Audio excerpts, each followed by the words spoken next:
So in this video, let's continue our discussion of creating a distribution and displaying the distributions. So in the previous video, we just finished the user interface and code for it, which was the create distribution and show distribution. And just to confirm, if you see the distributions table now, it should be empty because we haven't done any distributions yet. And the same holds for distribution detail as well. Let's confirm the same thing by running the application, and we will intentionally call show distribution. Obviously the first priest, in fact there are no distributions, but then we are picking up the first priest. It says he's just made 0 distributions until today, amounting to ₹0. Let's go ahead and create some distribution. It is done. So if I now say show distribution, it should be like this. So what is this amount 1500 coming from?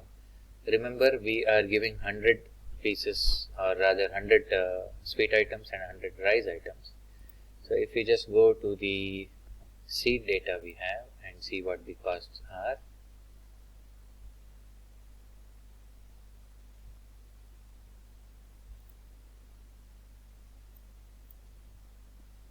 so this is 500 and this becomes 1000, okay, because we are distributing 100 pieces of it. So 1500 is what we are getting as per the query. Now let's just check it again. It should be the same. And let's create one more distribution. Now when I just click this create distribution, it will again pick the same priest, same items, same quantity. But that shouldn't be a problem, and with the same date as well. I mean, who knows? Now in the system, it might actually, in the real system, it might vary. At least the timings might vary.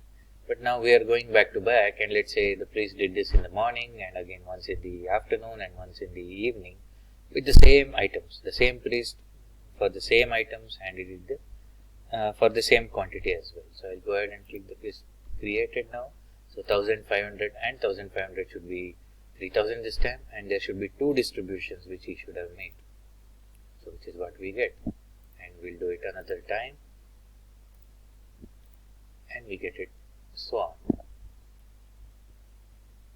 Now let's just confirm it in the now how many distributions? 3 distributions. So we'll right click and say view data. So we have 3 distributions, all by the priest number, or the priest whose ID is 1. And if you see in the distribution details, you should have 6, because in each distribution there were 2 items distributed. So let's also confirm that. So we have 1, 2, 3, 4, 5 and 6. So if you see, as part of the first distribution there were 2 items, and second there were 2 items, and third distribution there were 2 items. And you can also see this combination of distribution ID and the Prasadam ID will never repeat, and it should not repeat, because we've made the combination of these 2 as the primary key. So we were able to realize most of the things which is required to successfully design a database, starting from how we design the ER diagram or the entities and relationship itself, and how do we go ahead and configure them to adhere to some of the business rules. And as part of entity framework, we did a couple of configurations.